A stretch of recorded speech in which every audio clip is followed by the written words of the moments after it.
উম নমস্কার। আজকে আমি আচার্য প্রতীক্ষিত বলছি। আজকে একটা খুব গুরুত্বপূর্ণ বিষয় নিয়ে আলোচনা করব। ভীষণ গুরুত্বপূর্ণ বিষয়। আশা করি সকলে শুনবেন এবং নিশ্চয়ই উপকৃত হবেন। আপনারা জ্যোতিষীর কাছে যান।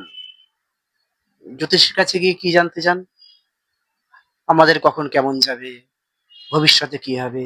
ইত্যাদি, ইত্যাদি। বর্তমান সময় থেকে আমি রিলিফ পাবো কিনা? তা জ্যোতিষী বিচার করে বলে দেন যে, এই করবেন, এই ধারণ করবেন অথবা এই মন্ত্র জপ করবেন। হুম? জ্যোতিষী এতখানি অবধি করেন। জ্যোতিষী দায়িত্ব নেন না। যে যান আপনি চলে যান, আমি কথা দিচ্ছি গিয়ে বলব আর মাকে বলব হয়ে যাবে। যিনি এইটা বলে থাকেন যে আমি মাকে বলব আর আপনার সমস্যার সমাধান হয়ে যাবে। আপনার নামে এই করব হয়ে যাবে। উহু, হবে না। কেন হবে না? কেন হবে না? জ্যোতিষ তো বলে দেন যে এই রত্ন ধারণ করুন। রত্নের একটা উপকারিতা আছে। রত্ন ধারণের মাধ্যমে আপনি সেই উপকারিতা পাবেন। সেটা আলাদা জিনিস। কিন্তু আমি মাকে বলে দেবো অর্থাৎ তারা মাকে বা কালী মাকে বলে দেবো, আপনার নামে এই করব হয়ে যাবে, হবে না। একদম না। এবার কখন হবে? সেই ব্যক্তির যদি সেই ক্ষমতা থাকে। কি ক্ষমতা থাকতে হবে? তা সেই ক্ষমতা অনুযায়ী আপনাকে মনুসংহিতা থেকে ২ টা শ্লোক বলবো। অর্থাৎ সেই ব্যক্তির মধ্যে যদি ওই ক্ষমতা থাকে,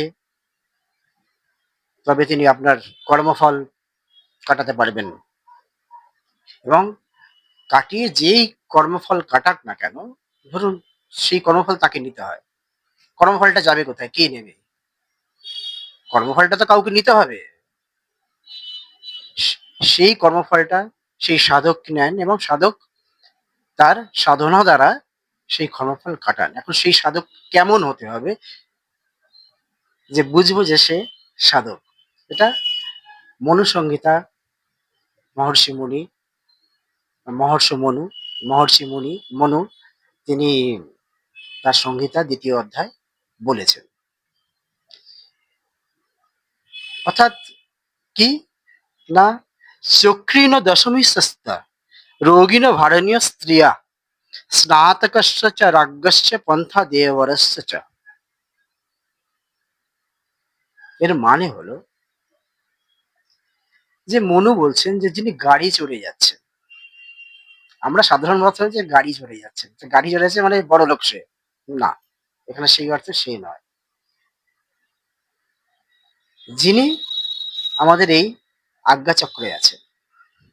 এটা একটু আধ্যাত্মিক বলতেই হবে। কেননা এর যৌগিক ব্যাখ্যা, আধ্যাত্মিক ব্যাখ্যা। হুম? তারপরে বলবো আরেকটা কথা বলবো, যিনি গাড়ি চড়ে যাচ্ছেন, অর্থাৎ যিনি আজ্ঞাচক্রে রয়েছেন। যার মূলাধার থেকে অর্থাৎ আজ্ঞাচক্রে রয়েছেন মানে যে যার আজ্ঞাচক্রে প্রাণবায়ু স্থির হয়ে রয়েছে। আজ্ঞাচক্রে তার প্রাণবায়ু স্থির হয়ে রয়েছে। মূলাধার থেকে আজ্ঞাচক্র অবধি তার প্রাণবায়ু স্থির হয়ে রয়েছেন এবং তার মাথা ঘোমটার মতো আরকি টান পড়ছে।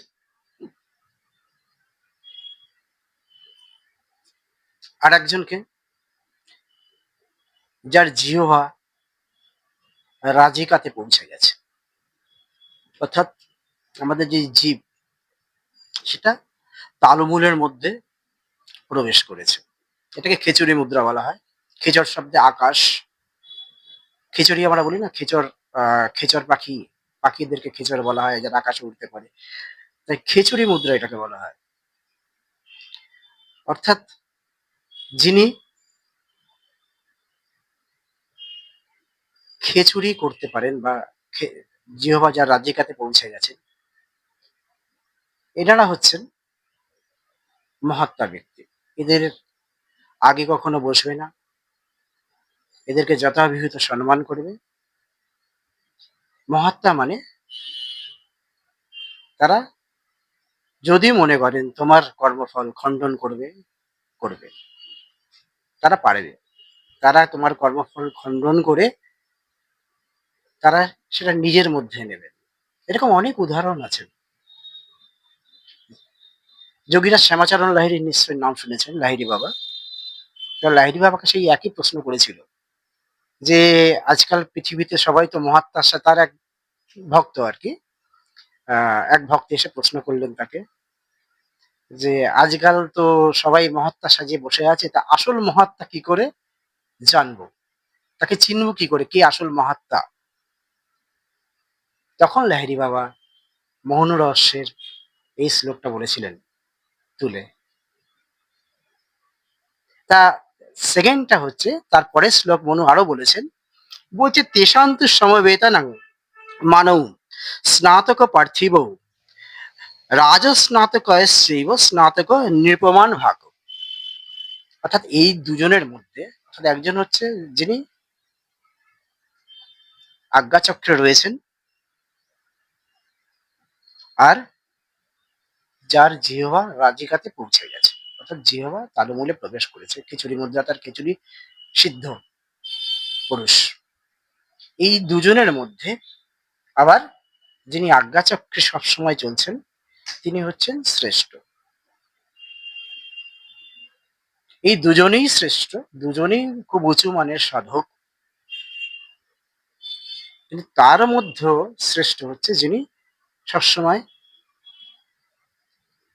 আজ্ঞাচক্রে রয়েছে, অর্থাৎ ঈশ্বরে আটকে আছেন, ভগবানে আটকে আছেন। উনি হচ্ছেন ব্রাহ্মণ অর্থাৎ ব্রহ্ম জানতি অর্থাৎ ব্রহ্মে আটকে আছেন, ঈশ্বরে আটকে আছেন।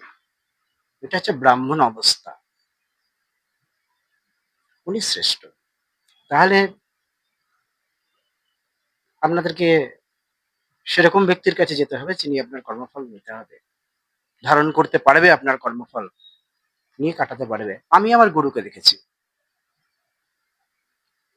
আমি আমার গুরুকে দেখেছি। আমার গুরু অশোক কুমার চট্টোপাধ্যায়, আধ্যাত্মিক গুরু। জ্যোতিষ গুরুর কথা বলছি না, আধ্যাত্মিক গুরুর কথা বলছি। আমি দেখেছি। আমার এক বন্ধু, সে ওই হাঁপানির টানে অ্যাজমা সবসময় সে ভুগতো। সবসময় সে ভুগতো। এবং ইনহেলার নিত। অল টাইম সে ইনহেলার নিয়ে চলত। কিছুক্ষণ পর, পর পকেট থেকে ইনহেলার বার করতো, টানতো। যেদিন থেকে গুরু বাবা তাকে দীক্ষা দিলেন, অর্থাৎ আমাদের যে ক্রিয়াযোগ দীক্ষা যেটা হয়, সেই পদ্ধতি অনুসারে দীক্ষা দিলেন। তারপর থেকে তাকে আর ইনহেলার নিতে হয় না। তারপর থেকে সে আর ইনহেলার কোনোদিন নেয়নি। এবং সেই বাড়ি থেকে এবার সে আমাকে বলছিল, আমার বন্ধু হয় তো, সে বলছিল যে, আ আমার খুব আমি একসাথে গিয়ে ৪-৫ টা সিগারেট খেয়েছি।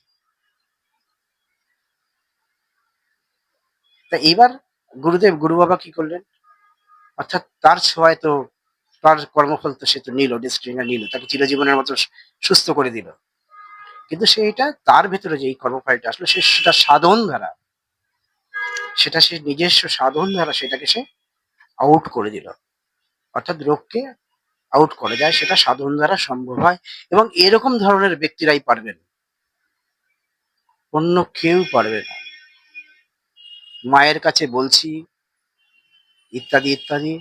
সুতরাং এইসব শাস্ত্রের উপরে তো কিছু নেই। মনুসংহিতাতে আছে, শাস্ত্রের উপরে কিছু নেই।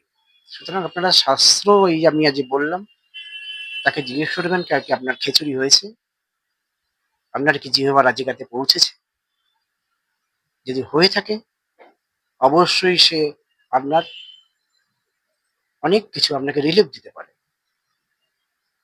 অবশ্যই সে রিলিফ দিতে পারবে। সে যা তুলে দেবে, মাটি তুলে দেবে, সে তাতেই কাজ হবে। কেননা তার মধ্যে সেই আশীর্বাদ চলে যাচ্ছে। সেই কর্মফলটা কি হবে? সেই কর্মফলটা সে নিজের ভেতরে নিয়ে, রোগের মাধ্যমে নিয়ে ইত্যাদি কাটাবে। আরেকটা কি কথা? আর কে কর্মফল আপনার নিতে পারে? অর্থাৎ গুরু নিতে পারেন। সে আপনার গুরু যেমনই হন, হুম? আপনার গুরু নিতে পারেন। তো পিতা-মাতা হচ্ছে ১ম গুরু। বাবা-মা হচ্ছেন ১ম গুরু। বাবা-মা সন্তানের কর্মফল নিতে পারে। কিন্তু নিলে কি হবে? নিলে কর্মফলটা নিলেও কিন্তু তারা ভুগবেন। বিভিন্ন রকম তাদের অসুবিধা আসতে পারে, আর্থিক অসুবিধা আসতে পারে। হয়তো তারা ঈশ্বরের কাছে খুব করলেন এবং বললেন যে, "আমি এটাকে ঠিক করবো।" আমি ঠিক করবো মানে কি? তার মানে সে দায়িত্ব নিয়ে নিল। চ্যালেঞ্জ করল ঈশ্বরের সাথে যে, "আমি এটা ঠিক করবো।" তার মানে কর্মফলটা ঈশ্বর বললেন, "ঠিক আছে। তুমি নাও।" এবার কিন্তু যেহেতু সে মানুষ, যেহেতু সে সেরকম সাধক হননি, সে নিজেকে সাধনা করতে জানেন না সেই হিসাবে। সুতরাং তাকে বিভিন্ন রোগ, অসুখ বা আর্থিক অসুবিধার মাধ্যমে কোন রকম অসুবিধার মাধ্যমে তাকে পড়তে হবে। এবার সন্তান যদি সন্তান তো বাবার থেকে ছোটই হয়। কিন্তু আত্মিক দিক দিয়ে সে যদি বলা হয়, তার সোল যদি অর্থাৎ কে বড় কে ছোট আমরা জানি না। কে আগে 84 লক্ষ জনই ভোগ করছে এটা জানি না কে বড়। আত্মিক দিক দিয়ে কে বড় আমরা জানি না। তা সন্তান যদি আত্মিক দিক দিয়ে বড় হয় অবশ্যই সে পিতামাতারও কর্মফল নিতে হতে পারে। কিন্তু ওই যে বললাম সাধনার দ্বারা অর্থাৎ সন্তান যদি সাধক হন তাহলে অবশ্যই সাধনার দ্বারা সেইটাকে রিলিভ করতে পারবে। অর্থাৎ আর না হলে তাকে কিছু রোগ ভোগ কর্মফলটাকে নিতেই হবে। কর্মফলটা কোথায় যাবে? কর্মফলটা কি নেবে? জ্যোতিষ মানেই তো কর্মফল। আমরা কর্মফলের বিচার করি যে এই সময় এই হবে, এই সময় এই হবে। আমরা কর্মফলটা বিচার করি। তোমার এই জন্মে কর্ম কি? কি, কি করবে তুমি? কখন ভালো থাকবে, কখন খারাপ থাকবে ইত্যাদি। কর্মফলটাকে থেকে নিতে হবে। আপনার খারাপ কর্মফল যখন কাটাচ্ছেন, সেই কর্মফলটাকে কে নেবে? তাই সেটা সাধন ধারায় সেটা একমাত্র সাধন ধারাই হয়। কারা পারে? অর্থাৎ মনুর কথা মতো এই ২ ব্যক্তি যিনি সবসময় আজ্ঞাচক্রে আছেন, অর্থাৎ মূলাধার থেকে আজ্ঞাচক্র দিয়ে যার প্রাণবায়ু স্থির হয়ে রয়েছে, অর্থাৎ তার নিজের দেহভাব আর নেই। ওইটাই তন্ত্র অবস্থা। তন অর্থাৎ দেহ, মানে তান, দেহে ত্রাণ অবস্থা। তিনি আপনার কর্মফল তিনি কাটাতে পারেন। আর যিনি গোমাংস ভক্ষণ করেন অর্থাৎ গো শব্দে জিহ্বা তৎ প্রবেশিহিত তালুনি অর্থাৎ যার জিহ্বা তালুমূলে প্রবেশ করেছে, রাজিকাতে পৌঁছে গিয়েছে, তিনিও মহাত্মা। তিনি আপনার কর্মফল নিতে পারেন। এইটিকেই লক্ষ্য করে মহাপ্রভু চৈতন্য দেব বলেছিলেন যে, "গো ভোজনে মহাপুণ্য, যায়া থাকিতে গৃহশূন্য, গুরু মেরে স্বর্গবাস, হরি ভজলে সর্বনাশ।" অর্থাৎ গো ভোজন, যিনি জিহ্বাকে ভোজন করে নিয়েছেন, সেই গো কথা বলছেন যে এইটাই যে পবিত্র মহাপুণ্য। যায়া থাকিতে গৃহশূন্য, স্ত্রী সম্ভোগ সহ যে পাপ সেটা তার লাগে না। গুরু চঞ্চল প্রাণ গুরু, গুরু মেরে স্বর্গবাস। অর্থাৎ চঞ্চল প্রাণকে আমাকে স্থির প্রাণে নিয়ে আসতে হবে। গুরু ভজলে সর্বনাশ, হরি ভজলে সর্বনাশ। তার মানে হরি ভজলে সর্বনাশ সেই অর্থে নয়। অর্থাৎ হরি তখন তার সকল পাপ হরণ করেন। হরি তো হরণ করেন। হরি সবকিছু হরণ করেন। তার যত কিছু খারাপ ইন্দ্রিয়, রিপু ইত্যাদি হরণ করেন। তার মিনিংস হচ্ছে এইটা। এটা মানে হচ্ছে তাই। তা আমি আমার গুরুকে প্রণাম জানাই আবার। কারণ তারই কথা বললাম আমি। আমার নিজস্ব কিছু না, তার থেকেই শিখেছি। হ্যাঁ? আমি বিরাট জ্ঞানী নই। তা শাস্ত্র অনুযায়ী যে কথা সেটা আপনাদেরকে বললাম। সেই হিসাবে আমরা চলব। নমস্কার। নমস্কার। আমি জ্যোতিষী আচার্য প্রতীক্ষিত বলছি। আজকে একটা ভিডিও করছি সেটা হচ্ছে সম্পূর্ণ প্রতিকার নিয়ে। অর্থাৎ ইংরেজিতে রেমেডি বলা হয়। জ্যোতিষের সেই প্রতিকার বা রেমেডি নিয়ে আমি আজকে কিছু বলবো। প্রথমেই বলি যে প্রতিকার কি, কেন এবং কতদিন পর্যন্ত প্রতিকার করতে হয়, কতদিন পর্যন্ত করতে হয়। জ্যোতিষের প্রতিকার দু রকম ভাবে হয়। একটা হচ্ছে দৈব প্রতিকার। সেই দৈব প্রতিকার হলো গ্রহ মন্ত্র, গ্রহ জপ, দশ মহাবিদ্যা অর্থাৎ মন্ত্র তন্ত্রের মাধ্যমে, এছাড়া কিছু আহ আচার বিচার ইত্যাদির মাধ্যমেও এই দৈব প্রতিকারগুলো সংঘটিত হয়। এছাড়া আছে রত্ন প্রতিকার। আমি আজকে রত্ন প্রতিকার নিয়েই বলবো। তা প্রথমেই বললাম যে রত্ন প্রতিকার কি, অর্থাৎ এই প্রতিকার ব্যাপারটা কি। জ্যোতিষে শাস্ত্রে বলে গেছে, জ্যোতিষ শাস্ত্রে বলেছেন যে বিভিন্ন গ্রহের দোষ হেতু জাতক বা জাতিকা যদি রত্ন পরিধান করে তাহলে সে রিলিফ পায়। এবং যদি তার অসুবিধা কিছু নাও থাকে, সে যদি ওই রত্ন, তার যে শুভ গ্রহের যে রত্নগুলো আছে সে যদি ধারণ করে, তাহলে তার জীবনটা ভালোভাবে কাটে এবং তার দোষ বাধা, জীবনে চলার পথে যে বাধা অসুবিধা যেগুলো আছে সেগুলো থেকে সে বেরিয়ে যায়। আমরা লক্ষ্য করে দেখেছি যে ভগবান শ্রীকৃষ্ণের মুকুটে পান্না আছে, লীলা আছে, বা বিভিন্ন দেবদেবীর আহ তার রত্ন ধারণের, তাদের যে ছবি তাদের দেখতে পাই যে তারা রত্ন ধারণ করে রয়েছে। তার মানে এটা আমরা বুঝতে পারি দেবদেবীরা রত্ন ধারণের মাধ্যমে আমাদেরকে বোঝাচ্ছেন যে আহ মানুষ, অর্থাৎ মানব মানবীয় রত্ন ধারণ করলে তাদের ভালো হয়, কেননা দেবদেবী যা করেন সেটাই দিয়েই আমরা শিক্ষা পাই। তার মানে রত্ন ধারণের যে উপযোগিতা, উপকারিতা, সেটা জ্যোতিষশাস্ত্র এবং সাধারণ দেবদেবীদের ধারণের মাধ্যমে এটা স্বীকৃতি পেয়েছে।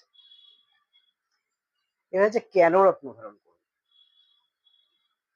আবার বললাম কেন রত্ন ধারণ করবো। এক, আমরা আহ নির্দিষ্ট আমাদের যে শুভ গ্রহের যে লগ্ন সাপেক্ষে বিভিন্ন লগ্ন, 12টা রাশি যেমন আছে তেমনি 12টা লগ্ন, বিভিন্ন লগ্ন হয়, মেষ থেকে মিন পর্যন্ত বিভিন্ন লগ্ন হয়। তো এই লগ্ন সাপেক্ষে শাস্ত্র মতে যে শুভ গ্রহগুলো আছে তার রত্ন যদি আমরা ধারণ করি, তাহলে আমরা অবশ্যই জীবনে সুফল পাবো এবং আমাদের জীবনটা সুন্দর হবে বা বাধা বিপত্তি অনেক কম আসবে। এখন কথা হলো যে এখানে অনেক প্রশ্ন আসছে যে অনেকেই রত্ন ধারণ করেছেন, কারোর ভালো হয়েছে, সুফল পেয়েছেন, আবার কেউ পাননি এবং তাদের রত্নের প্রতি তাদের বিশ্বাস চলে গেছে যে না। তা দেখুন, প্রথম কথা হচ্ছে রত্ন রত্নই হয় এবং তার ধারণের সুফলতা ওই যে বললাম, আর নিশ্চয়ই জ্যোতিষশাস্ত্রে যখন বলেছে নিশ্চয়ই আছে। এবার কেন কাজ হলো না, আপনি ওই রত্নটা যে ধারণ করলেন কেন কাজ হলো না, এটা সম্পূর্ণভাবে সেই জ্যোতিষীর অজ্ঞানতা বা জ্যোতিষীর দোষ বলতে পারি। যিনি আপনাকে রত্নটা দিয়েছেন, যে পরিমাপ করে দিয়েছেন, অর্থাৎ আপনার কোন কালার লাগবে।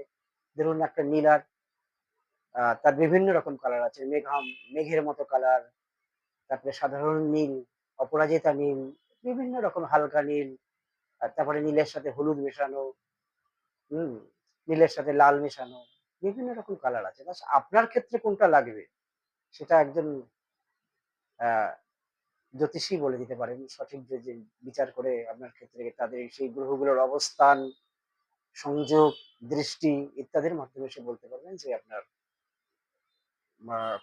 কোন কালারের, কতখানি আপনার বডি ওয়েট, আপনার বয়স, এসব দেখে সে বলবে যে এটাই আপনার লাগবে। এবং অবশ্যই সেই রত্ন যদি আপনি ধারণ করেন আপনি অবশ্যই ভালো থাকবেন, এটা নিশ্চিত। কিন্তু কথা হলো, এবার যে কথা হচ্ছে যে কোন রত্ন আমরা ধারণ করব। প্রথম কথা আমি আগেও বললাম যে উম, লগ্ন সাপেক্ষে যেসব শুভ গ্রহ আছে সেই সব শুভ গ্রহের রত্ন আপনি ধারণ করলে সুফল পাবেন। যেমন ধরুন, উদাহরণ দিচ্ছি, মেষ লগ্নের ক্ষেত্রে 1-5 নয়, অর্থাৎ আপনি লগ্নপতি, পঞ্চমপতি ও নবমপতির রত্ন অবশ্যই ধারণ করতে পারেন। তারা যেখানে যেভাবে তারা অবস্থিত হোক না কেন, তারা যদি অষ্টম ভাবে অবস্থিত হয়, দ্বাদশ ভাবে অবস্থিত হয়, আপনি যদি লগ্ন পঞ্চম নবমের রত্ন ধারণ করেন তাহলে আপনার কোনো ক্ষতি হবে না। এইটুকুনি বলা যাবে, এক লাস্ট আপনার কোনো ক্ষতি হবে না, ভালোই হবে শেষ। তা 1-5-9 রত্ন ধারণ করলে আমি ভালো থাকি। এবার কতখানি, কি কালার, সেটা জ্যোতিষী বলতে পারবেন। যিনি ভালো জ্যোতিষী তিনি গ্রহ অবস্থান অনুযায়ী বিচার করে তিনি এই রত্ন ধারণ বলে দিতে পারবেন। আহ এরপর আসছে যে কতদিন পর্যন্ত ধারণ করবে। অনেক জ্যোতিষী বলে যে এই রাহুর দশা চলছে, তুমি এই রাহুর দশা অব্দি গ্রহের রত্ন ধারণ করো না। রত্ন ধারণ সারা জীবনের জন্য। আপনার পক্ষে শুভ যেটা শুভ রত্ন সেই আপনি সারা জীবনের জন্য ধারণ করবেন, তাতে আপনি সারা জীবন সুফল পাবেন। আর রত্ন কোনোদিন এই নয় যে বলে না অনেকে যে 10 বছর পরে 6 বছর পরে খারাপ হয়ে যায়, এগুলো বাজে কথা। এগুলো রত্ন রত্নই থাকে, রত্ন যদি হয় সেটা রত্নই থাকবে, তার কোনো প্রভাব খারাপ বা কিছু তার কোনো প্রভাব হয় না। বিশেষ করে যদি আপনি সঠিক রত্ন ধারণ করেন, আপনার কোনো রকম সেই সারা জীবন আপনি ধারণ করতে পারেন। হ্যাঁ, অর্থাৎ লাইফ টাইম। রত্ন ধারণ হচ্ছে আপনার লাইফ টাইমের জন্য, এতে কোনো সন্দেহ নেই। হুম। এবার এইটা নয় যে আপনি কোনো গ্রহের দশা চলছে দুম করে সেই রত্ন ধারণ করলেন তাতে আপনার ভালো হবে। আহ, আপনার সেটি হয়তো লগ্ন সাপেক্ষে শুভ গ্রহ না, আপনার ভালো হবে না। আপনার সেটা ভালো হবে না, উল্টে আরো খারাপ হতে পারে। অর্থাৎ কোনো জিনিসের যদি তার ভালো হওয়া থাকে, কোনো জিনিস যদি ভালো করে, সেখানে তার সেই জিনিসটা খারাপ করার ক্ষমতা রয়েছে। অর্থাৎ আপনার ক্ষেত্রে যেটা প্রযোজ্য নয়, যে রত্ন প্রযোজ্য নয়, সে রত্ন আপনি ধারণ করতে পারেন না। সবাই দেখে যে মুক্ত আর পলা পরে নিচ্ছে না, কখনোই না। সবার জন্য মুক্ত নয়, সবার জন্য পলা নয়।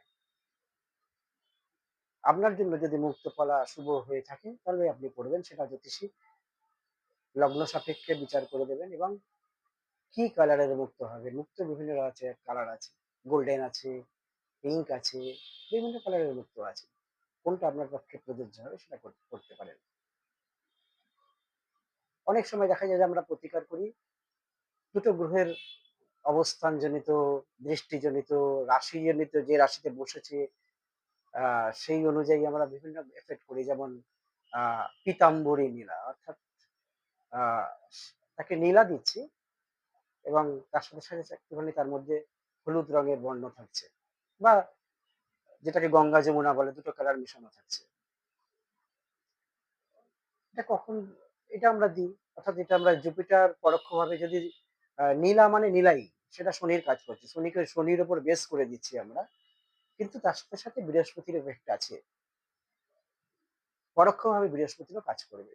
সেই অবস্থানজনিত কারণে আমরা সেই হিসাবে পীতাম্বরী নীলা, তারপরে হলো, তারপরে আপনার হচ্ছে রক্তমুখী নীলা, ইত্যাদি ইত্যাদি। ব্লু মুনস্টোন, চন্দ্রের হয়তো চন্দ্র শনির কোনো রকম প্রভাব, সেখানে আমরা ব্লু মুনস্টোন দিই। মুনস্টোন তো দিচ্ছি, মুনস্টোন কিন্তু সেখানে ব্লু মুনস্টোন করে দিলাম। অর্থাৎ মূল বেসটা হচ্ছে চন্দ্র, তার সাথে শনি আছে, শনি পরোক্ষভাবে ফল দেবে তার অবস্থান অনুযায়ী। হ্যাঁ, তা উম, এটা সবসময় মনে রাখবেন যে যে লগ্নে চন্দ্র শুভ সেই লগ্নে শনি অবশ্যই শুভ নয়। সেই কারণে চন্দ্র ও শনি দুটো opposite planet, opposite vibration planet. হ্যাঁ, তা এইবার আমাকে দেখতে হবে যে চন্দ্রকেও সাথে সাথে শনিকেও ঠিক করতে হবে। তা চন্দ্রের অবস্থান জনিত করে ডিস্টার্ব হচ্ছে, তা সেই ক্ষেত্রে আমাকে ব্লু মুনস্টোন আমরা প্রেসক্রাইব করতে পারি। এছাড়াও কিছু রত্ন আছে যেমন ওপাল, আহ পেরিডট, এইসব মিক্সিং রত্ন আছে, এগুলো দেওয়া যেতে পারে। কিছু মিক্সিং রত্ন আছে, তো এগুলো দেওয়া যেতে পারে বিভিন্ন, সেগুলো বুঝে দিতে হবে। দুমদাম রত্ন পরা যাবে না। তাই এই গেল হচ্ছে রত্নের প্রতিকার। এইবার আরো বলবো যে দশা অনুযায়ী কখন কি রত্ন, কোন রাশি কোন লগ্ন অনুযায়ী কখন দেবো, সেটা আমি পরের একটা ভিডিওতে আলোচনা করব।